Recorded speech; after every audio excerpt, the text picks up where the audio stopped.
Hola amigas, buenas tardes.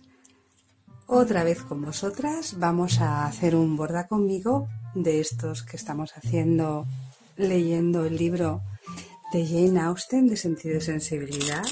Ay, espera que coloque mejor esto. Ahí estamos. Y antes de empezar a leer quería presentaros esto. Estos son fundas para mis libros. Este es el que estoy leyendo ahora. Que lo bonito es que tiene esta funda aquí. Estas fundas son para libros, son fantásticas, son muy bonitas y tienen un toque de distinción, de personalidad, de originalidad, porque nadie lo va a tener como tú, como yo. En este caso, este es el que estoy leyendo ahora, que se llama El bosque sabe tu nombre. Tengo este otro, porque a mí siempre me gusta llevar 2 o 3 libros a la vez. Este otro es de misterio y este se llama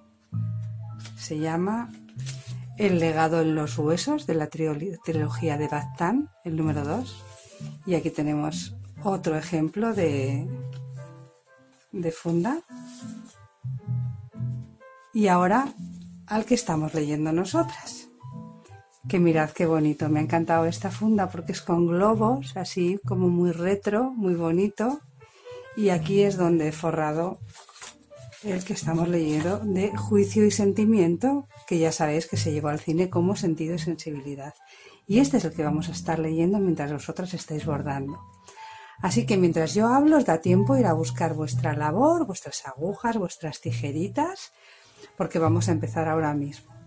Estas fundas... No os he dicho quién es la artista, es mi hija y acaba de empezar porque bueno, se ha quedado sin trabajo con el rollo de la pandemia y está haciendo esto, lo hace también con la misma tela, hace los estuches para llevar los lapiceros, hace mascarillas, hace baberos para los niños preciosos. Luego os pondré en la cajita de descripción su Instagram por si queréis seguirla o si queréis preguntarle alguna cosita o algún precio o alguna cosa. La verdad es que lo que lo hace muy bonito, después lo empaqueta fenomenal, lo manda por correo con un paquetito precioso. Y bueno, pues vamos por aquí. Hoy nos toca el capítulo 10, 11 y 12. Y ahora empezamos a leer. ¿Ya estáis listas? ¿Ya tenéis toda vuestra labor en la mano? ¿Estás preparada? Pues venga, que vamos a empezar. El protector de Marianne, como lo calificara Margaret con más elegancia que precisión, se presentó a la mañana siguiente a primera hora con el objeto de interesarse personalmente por su salud. La señora Dashwood la recibió con algo más que cortesía, con una amabilidad fomentada por los informes de Sir John y por su propia gratitud. Y todo cuanto se dijo durante la visita contribuyó a confirmar al joven el buen juicio, la elegancia, el afecto mutuo y la paz hogareña de la familia a la que un accidente le había llevado a conocer. De sus personales encantos no tenía necesidad de un segundo encuentro para tener una total seguridad. La señorita Dashwood tenía un cutis delicado, facciones regulares y una figura considerablemente bonita. Marianne era aún más guapa. Su tipo, aunque no tan correcto como el de su hermana, contando con la ventaja de la altura, resultaba mucho más llamativo, y su rostro era tan hermoso que cuando en la jerga común de los requiebros se decía que era una beldad, la verdad salía menos violentamente ultrajada de lo habitual. Tenía una piel muy morena, pero el cutis, por su transparencia, extraordinariamente luminoso. Sus facciones eran correctas, su sonrisa dulce y atractiva, y en sus ojos, muy oscuros, había una vida, un aliento, una inquietud que difícilmente podían contemplarse con desagrado. La expresión de estos se contuvo al principio delante de Willoughby, a causa del embarazo que sentía ante el recuerdo de su auxilio. Pero cuando el recuerdo pasó al olvido, cuando recobró las fuerzas, cuando vio que a la perfecta crianza del caballero se sumaban su franqueza y la desenvoltura, y sobre todo cuando le oyó declarar que era un apasionado de la música y el baile, Le dirigió una mirada de aprobación que prometía que no les faltarían mientras durase la visita temas de conversación. Bastaba mencionar cualquiera de sus diversiones favoritas para animarla a hablar. No podía estar callada cuando surgían tales temas y no tenía reparos ni timidez a la hora de discutirlos. Rápidamente descubrieron que era una mutua afición al baile y a la música, y que ésta procedía de una conformidad general de pareceres en todo lo que atañía a ambos.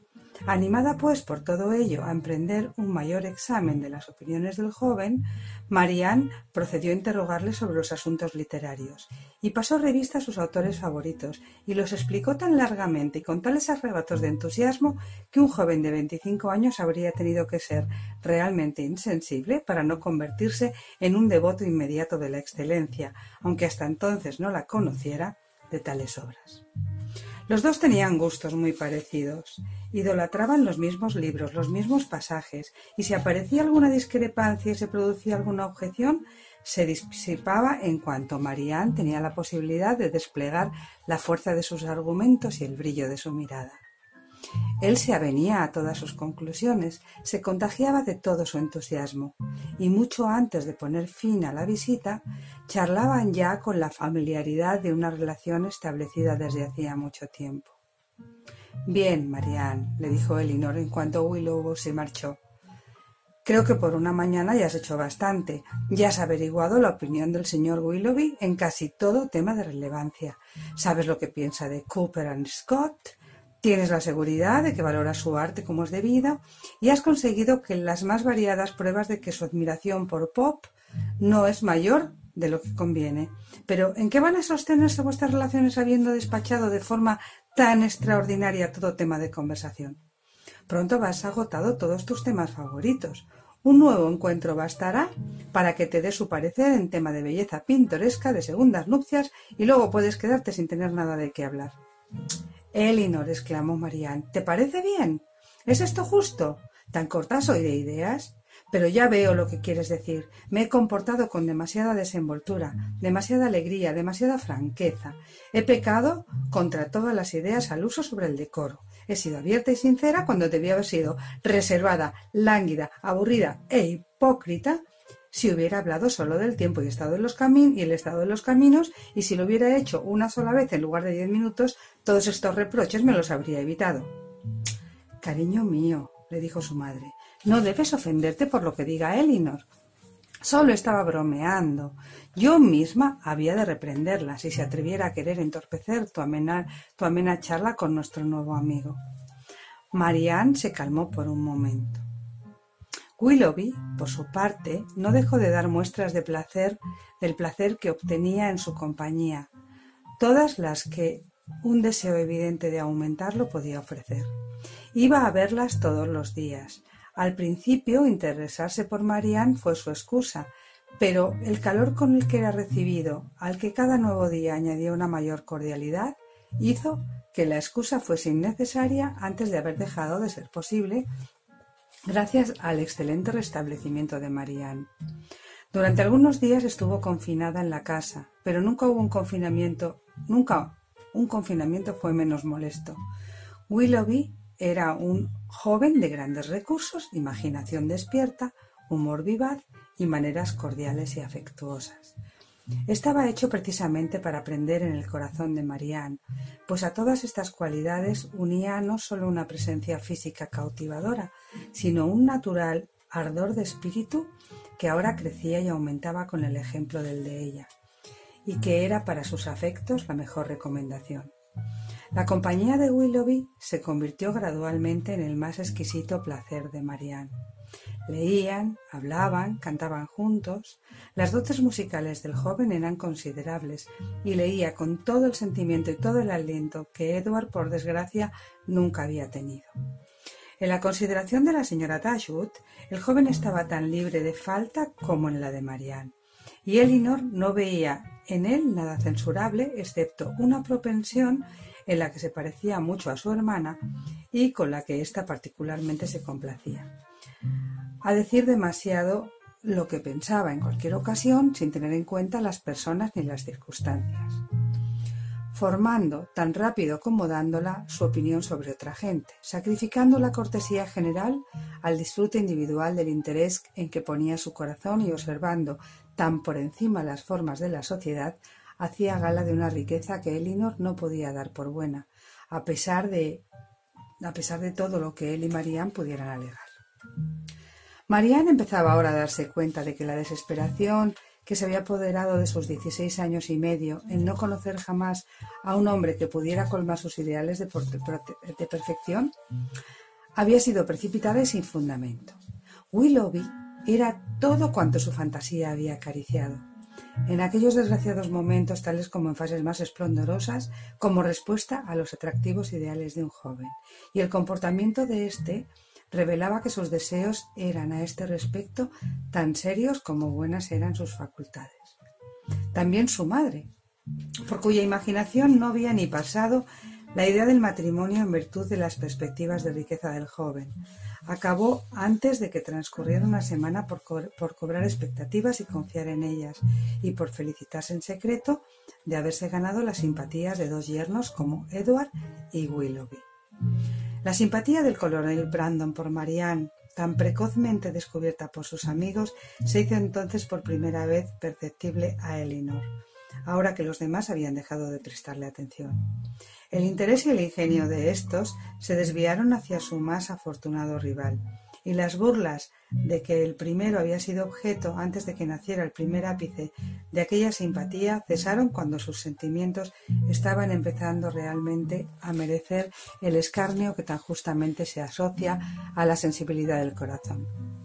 Elinor, si bien contra su voluntad, se vio obligada a pensar que las emociones de la señora Jennings había atribuido al coronel para su propia diversión tenían de verdad un fundamento, y que por mucho que una semejanza general de inclinaciones en las dos partes pudiera justificar los afectos del señor Willoughby, una oposición igualmente pronunciada de caracteres no era motivo para dejar de lado al pobre coronel Brandon.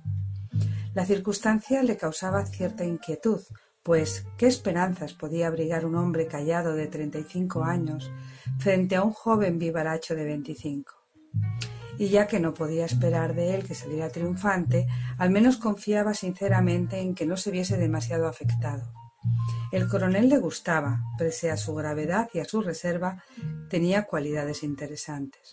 Sus modales, aunque serios, eran suaves, y su reserva parecía más producto de algún abatimiento de espíritu que de un natural hosco. Sir John había hecho algunas insinuaciones sobre heridas y desengaños pasados que daban razones a Elinor para creerle hombre infortunado y mirarle con respeto y compasión. Quizá le valoraba y se compadecía de él más por los desaires de Willoughby y de Marianne, quienes, prejuzgándolo por no ser joven ni dicharachero, parecían empeñados en restarle méritos. Brandon es precisamente el tipo de hombre, dijo Willoughby un día en el que hablaban de él, del que todos hablan bien y que a todos le trae sin cuidado, al que todos están contentos de ver, pero al que nadie se acuerda de hablar. Eso es exactamente lo que pienso de él, exclamó Marianne. No te jactes de ello de todos modos, dijo Elinor, porque es injusto por parte de los dos. Es muy estimado por toda la familia de la finca, y yo misma no pierdo ocasión siempre que puedo de conversar con él. Que usted le proteja, repuso Willoughby, es ciertamente un punto en su favor, pero en cuanto al aprecio de los demás es un reproche en sí mismo. ¿Quién iba a resignarse a la indignidad de contar con el beneplácito de mujeres como Lady Middleton y la señora Jennings, que para cualquier otro serían motivo de indiferencia? Sin embargo, quizá los abusos de gente como usted mismo y como Marianne puedan corregir la consideración que le tienen Lady Middleton y su madre. Si sus elogios son censuras, tal vez las censuras de usted y Marianne sean elogios, pues no son ellas menos sagaces de lo que son usted y Marianne injustos y cargados de prejuicios. En la defensa de su protegido puede usted llegar a ser hasta un poco grosera. Mi protegido, como usted lo llama, es un hombre de juicio, y el juicio tendrá siempre atractivos para mí. Sí, Marianne, aunque se trate de un treintón, Ha visto mucho mundo, ha estado en el extranjero, ha leído y tiene un espíritu razonador. Ha sido capaz de proporcionarme información sobre muchos asuntos y siempre ha respondido a mis preguntas con la disposición que corresponde a una buena educación y a una buena naturaleza. Es decir, exclamó Marianne con desprecio, que te ha dicho que en las Indias Orientales el clima es caluroso y los mosquitos son un fastidio. Eso me habría dicho, no lo dudo, si eso le hubiera preguntado, pero resulta que sobre tales cuestiones yo ya estaba previamente informada. Tal vez, dijo Willoughby, sus observaciones puedan haberse extendido a la existencia de nababs, mors de oro y palanquines. Mors es la moneda de la India británica. Yo diría que a él sus observaciones le han llevado más lejos que a su franqueza. Pero ¿por qué tiene que disgustarle así? No me disgusta, le considero al contrario un hombre muy respetable para quien todos tienen buenas palabras pero en quien nadie repara. Un hombre que tiene más dinero del que puede gastar, más tiempo del que sabe ocupar y 2 abrigos nuevos al año. Añade a esto, exclamó Marianne, que no tiene ni genio, ni gusto, ni carácter, que su entendimiento carece de brillantez, sus sentimientos de ardor y su voz de expresión. «Decidís los dos sobre sus imperfecciones a tan grandes rasgos», replicó Elinor, «y dejándoos llevar de tal modo por la fuerza de la imaginación que los elogios que pueda hacer yo de él resultan en comparación fríos e insulsos. Lo único que puedo afirmar es que es un hombre juicioso, bien educado, culto, de trato gentil y que le creo en posesión de un gran corazón». «Señorita Dashwood», intervino Willoughby, «ahora me está usted tratando de la forma menos amable. Está intentando desarmarme con la razón y convencerme contra mi voluntad. Pero no me dejaré. Seré tan testaduro como artera pueda ser usted. Tengo 3 razones irrebatibles para que me desagrade el coronel Brandon. Me ha amenazado con lluvia cuando yo quería buen tiempo, ha puesto pegas a la suspensión de mi calesa y no puedo convencerle de que me compre la yegua parda. En todo caso, si puede serle de algún consuelo que le diga que yo creo que en otros aspectos su forma de ser es intachable, estoy dispuesto a admitirlo. Y en pago a este reconocimiento no puedo dar sin cierto resquemor, no puede usted negarme el privilegio de que siga desagradándome lo mismo que antes». Capítulo 11. Poco habían imaginado la señora Dashwood y sus hijas cuando llegaron a Devonshire que hubieran de tener nada más ser presentadas tantos compromisos o que fuesen a recibir invitaciones tan frecuentes o visitantes tan tenaces. Poco imaginaban que apenas les quedaría tiempo para ocupaciones importantes. Sin embargo, este fue el caso. Cuando Marianne se restableció, los planes de diversión en casa y fuera de ella que Sir John había estado formando previamente fueron llevados a la práctica. Empezaron entonces los bailes privados en la finca y se organizaron y celebraron excursiones acuáticas tan a menudo como un lluvioso mes de octubre lo pudo permitir. De ninguna de esas reuniones estuvo excluido Willoughby, y la informal familiaridad en que naturalmente se desenvolvían tales fiestas fue escrupulosamente destinada a aumentar la intimidad de sus relaciones con las Dashwood y a darle ocasión de contemplar las excelencias de Marianne, de afianzar su viva admiración por ella y de recibir en la actitud con que era correspondido la más inequívoca confirmación de sus afectos. Elinor no podía extrañarse por este mutuo apego, solo que habría preferido que se mostrara menos en público, y una vez o dos se atrevió a sugerir a Marianne la conveniencia de un poco de control sobre sí misma. Pero Marianne abominaba de todo disimulo cuando la falta de discreción no podía acarrear ningún verdadero mal, y aspirar a reprimir sentimientos que no fueran en sí mismo vituperables se le antojaba no solo un esfuerzo innecesario, sino un sometimiento vergonzoso de la razón a nociones vulgares y erróneas. Willoughby pensaba lo mismo, y el comportamiento de ambos era en todo momento una ilustración de sus opiniones. Cuando él estaba presente, ella no tenía ojos para nadie. Todo lo que él hacía estaba bien, todo lo que él decía era inteligente. Si sus veladas en la finca concluían jugando a las cartas, él hacía trampas al resto del grupo y en su propio perjuicio, con tal de que ella tuviera una buena baza. Si el baile constituía una diversión de la noche, eran la pareja la mitad de las veces, y cuando se veían obligados a separarse durante un par de bailes, se cuidaban de estar de pie el uno junto al otro sin dirigir apenas la palabra a nadie. Este comportamiento los convirtió naturalmente en el blanco de todas las risas, pero el ridículo no conseguía avergonzarlos y rara vez parecía provocar su irritación. La señora Dashwood tomaba parte en sus sentimientos con un entusiasmo que no le permitía dominar tan excesivo despliegue. Para ella, este no era sino la consecuencia natural de un fuerte afecto prendido en un espíritu joven y ardiente. Había llegado la hora de la felicidad para Marianne. Su corazón estaba consagrado a Willoughby y los dulces recuerdos de Norland que se había traído desde Sussex fueron más fáciles de reblandecer de lo que antes hubiera creído posible, gracias a los alicientes que la compañía del joven ofrecía a su actual hogar.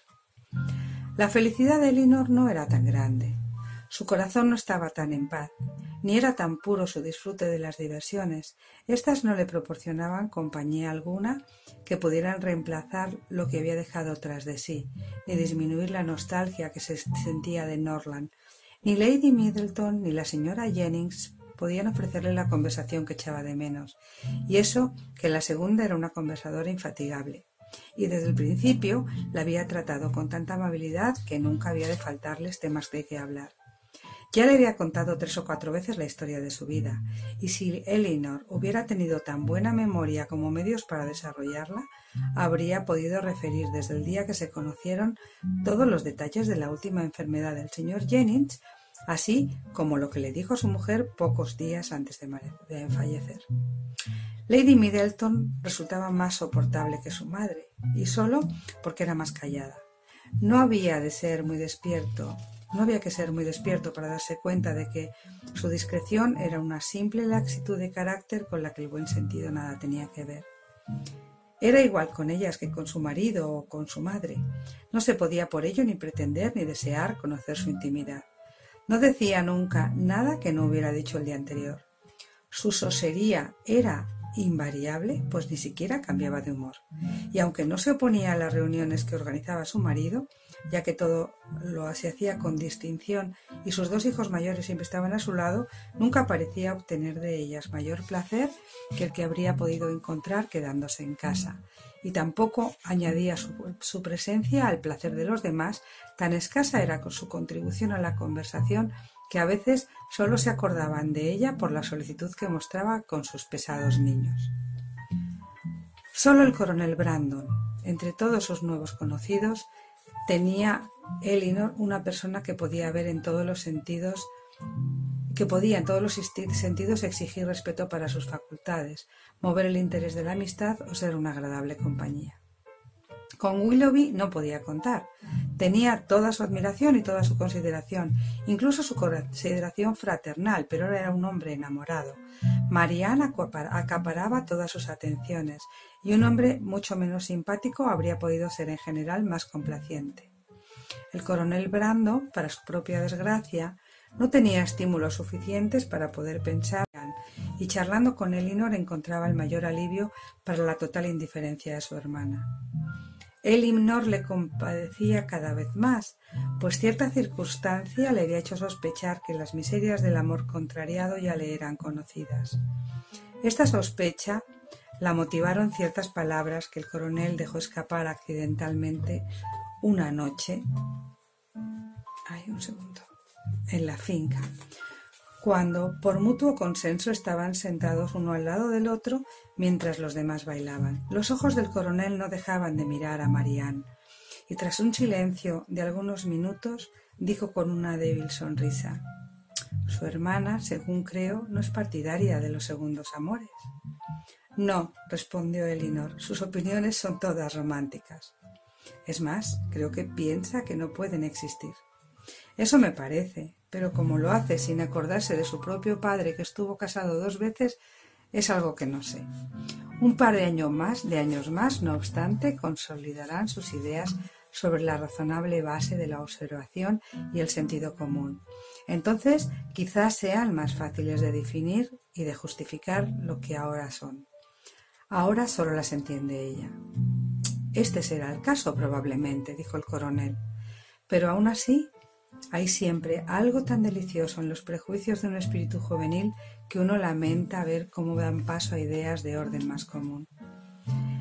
En eso no puedo estar de acuerdo con usted, dijo Elinor. Hay inconvenientes ligados a sentimientos como los de Marianne que todos los alicientes del entusiasmo y de la ignorancia del mundo no pueden redimir. Su forma de actuar tiende siempre, por desgracia, a no dar la menor importancia a lo que es debido, y espero sinceramente que un mejor conocimiento del mundo pueda llegar a ayudarla. Tras una breve pausa, el coronel reanudó la conversación diciendo: ¿No hace distinciones su hermana en sus objeciones a un segundo amor? ¿O es igualmente implacable con todo el mundo? Aquellos que han sufrido un desengaño en su primera elección, ya sea por la inconstancia de su objeto o por lo torcido de las circunstancias, ¿están igualmente condenados a la indiferencia de lo que les queda de vida? La verdad es que no conozco tan a fondo sus principios. Solo sé que aún no le he oído decir que algún ejemplo de segundos amores sea perdonable. Esto, dijo él, no puede durar, pero un cambio total de sentimientos, no lo quiera. Pues cuando los refinamientos de un joven espíritu se ven obligados a claudicar, ¿con qué frecuencia lo siguen las convicciones que son demasiado comunes y demasiado peligrosas? Hablo por propia experiencia. Conocí una vez a una dama que en talante y espíritu se parecía mucho a su hermana, que pensaba y juzgaba como ella, pero que por culpa de un cambio impuesto, por una serie de desafortunadas circunstancias. Aquí se interrumpió de improviso. Pareció pensar que había hablado demasiado, y su expresión dio pie a conjeturas de todo modo a Elinor. Y jamás se le hubieran ocurrido. La dama en cuestión probablemente no habría levantado sospechas si el coronel no hubiera querido convencer a la señorita Dashwood de que debía callar todo cuanto a ella se refería. Así no fue necesario sino un ligero esfuerzo de imaginación para relacionar su emoción con el tierno recuerdo de un amor pasado. Elinor no quiso insistir. Marianne, en cambio, no habría hecho tampoco de haber estado en su lugar. Su activa fantasía se habría recreado rápidamente la historia entera y asignado a cada uno de sus pormenores al orden tristísimo de los desastres del amor. Capítulo 12. A la mañana siguiente, mientras paseaban, Marianne comunicó una pequeña noticia a su hermana, que, a pesar de que todo cuanto ésta supiera con anterioridad de su imprudencia y falta de reflexión, la sorprendió por su extravagante testimonio de ambas. Marianne le contó, con el mayor deleite, que Willoughby le había regalado un caballo, uno que él personalmente había criado en sus propiedades de Somersetshire, y que estaba expresamente concebido para que lo montara una mujer, sin tener en cuenta que no estaba en los planes de su madre mantener un caballo, ni que en el caso de que ésta alterase sus resoluciones en virtud de este obsequio, iba a tener que comprar otro para el mozo y mantener a un mozo para montarlo y finalmente construir un establo para guardar a ambos. Marianne había aceptado el presente sin vacilación y se lo contó a su hermana en medio de grandes arrebatos. Tiene intención de enviar a su mozo de Somersetshire inmediatamente a buscarlo, añadió. Y cuando llegue montaremos todos los días. Tú lo compartirás conmigo. Imagina, querida Elinor, el placer de galopar por estas colinas. Tan pocos deseos tenía de despertar de un sueño así que apenas comprendía las tristes verdades de todo lo que ello acarreaba. Durante un rato rehusó resignarse a ellas. Lo del gasto de un nuevo sirviente iba a ser una minucia. Estaba segura de que mamá nunca le pondría pegas, de que para ese mozo cualquier caballo serviría. Siempre podía conseguir uno en la finca, y en cuanto al establo, no necesitaba más que un simple cobertizo. Elinor se atrevió entonces a poner en duda la propiedad de recibir un regalo de esta naturaleza de un hombre al que conocía tan poco, o al menos del que conocía hacía tan poco tiempo. Esto fue demasiado. «Estás equivocada, Elinor», dijo Marianne acalorada. «Si piensas que conozco muy poco a Willoughby. No hace mucho que le conozco, cierto es, pero estoy más familiarizada con él que con cualquier otro ser del mundo, salvo mamá y tú.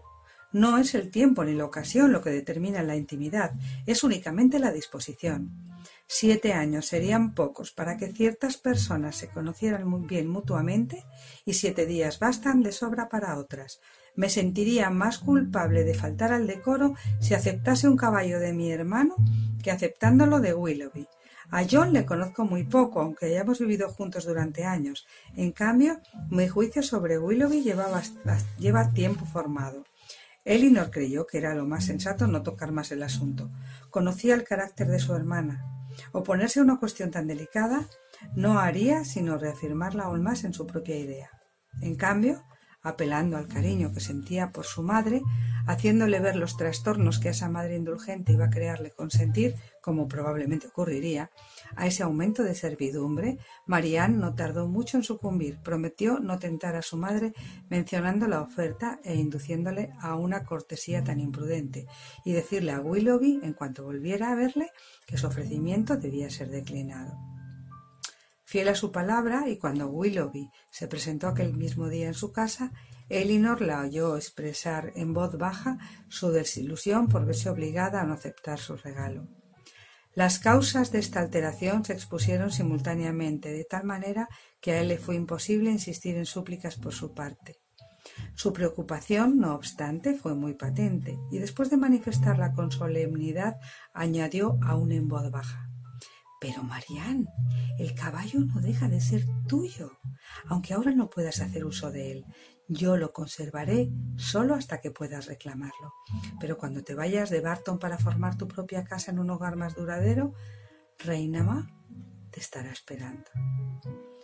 Todo esto no dejó de oírlo la señorita Dashwood, y en el conjunto de la declaración, en la manera de pronunciarla y en el hecho de tutear a su hermana, vio en el acto una intimidad tan resuelta, unas intenciones tan diáfanas, que tuvo la prueba de que existía un perfecto entendimiento entre ambos.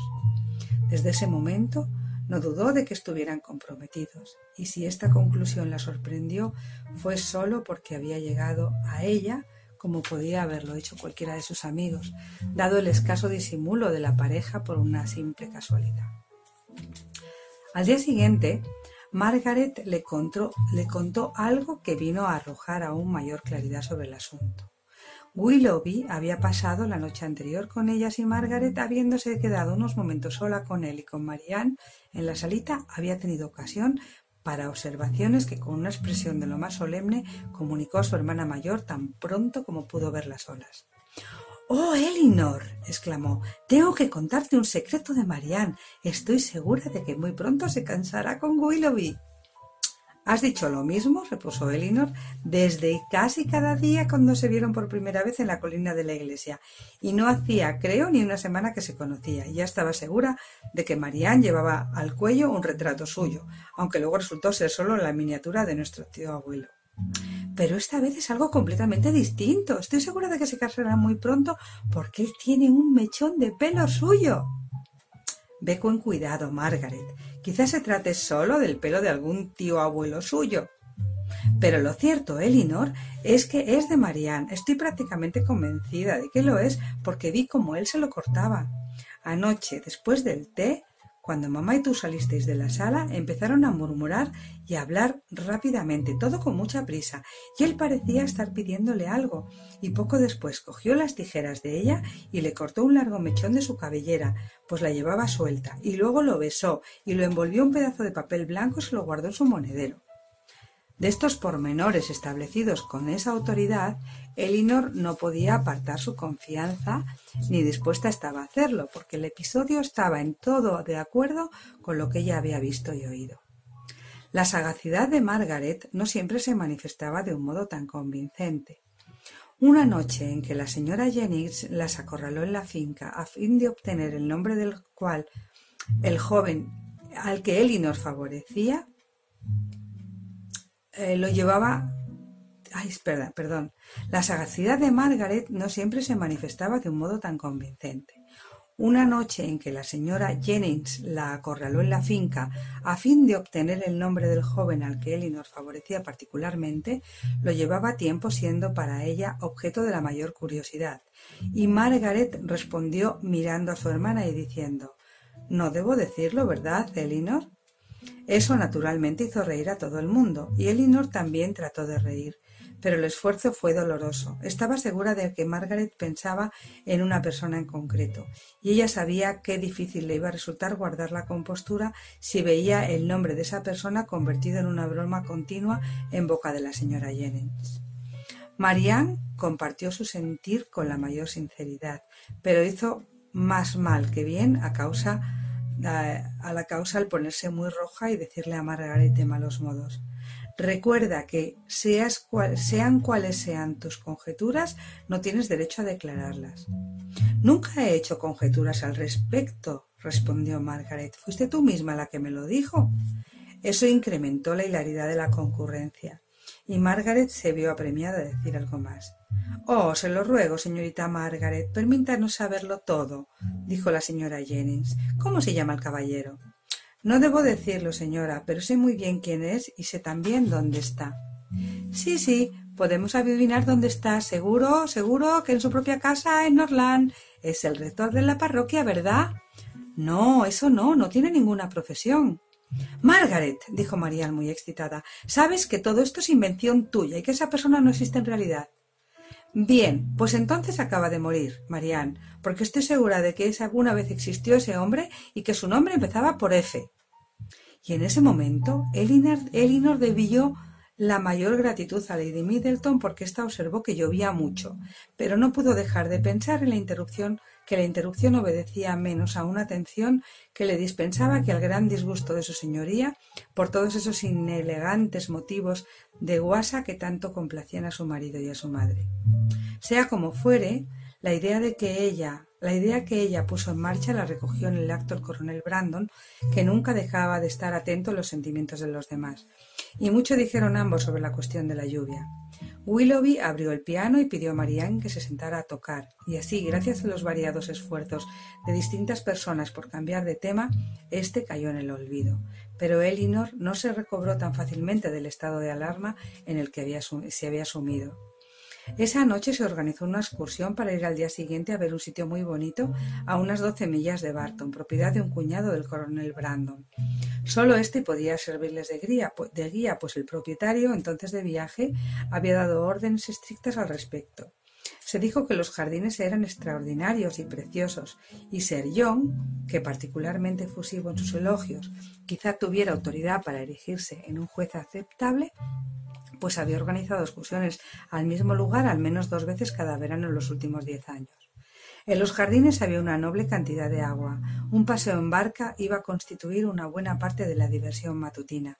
Se llevarían comida fría, irían solo en carruajes descubiertos y todo se desarrollaría según las normas de un auténtico viaje de placer. A unos pocos del grupo se les pareció más bien una empresa temeraria, teniendo en cuenta la época del año, y que llevaba 15 días lloviendo sin parar, y Elinor persuadió a la señora Dashwood de que ya estaba resfriada y que debía quedarse en casa. Y bueno, chicas, hasta aquí el capítulo 12. En otra ocasión leeremos otros 3 capítulos a partir de este, el 13. Espero que os esté gustando esta historia sobre las 3 hermanas Dashwood y veremos qué es lo que les depara en el futuro. Porque en aquella época en que las mujeres no tenían derecho a heredar las propiedades de sus padres, sino que pasaban directamente a los varones, fueran sus hijos, sus primos, sus tíos o cualquier pariente cercano, pues era muy curioso. Y Jane Austen, que os recuerdo que es una escritora patrimonio de la humanidad, escribía tan divinamente y presentaba todo con tanta exactitud, era tan detallista en las definiciones y en las ilustraciones de los paisajes y de las circunstancias, que realmente es un placer leerlo. Y bueno, os recuerdo que estas funditas de los libros os voy a poner luego en la cajita de información. Os pondré el Instagram y el email para que podáis preguntar por los estampados de telas o por los precios o el tamaño o lo que queráis, ¿vale? Chicas, ha sido un placer estar con vosotras. Un besito, un montón de almubesos y hasta una próxima entrega de Sentido y Sensibilidad. ¡Mua! Chao. Thank you.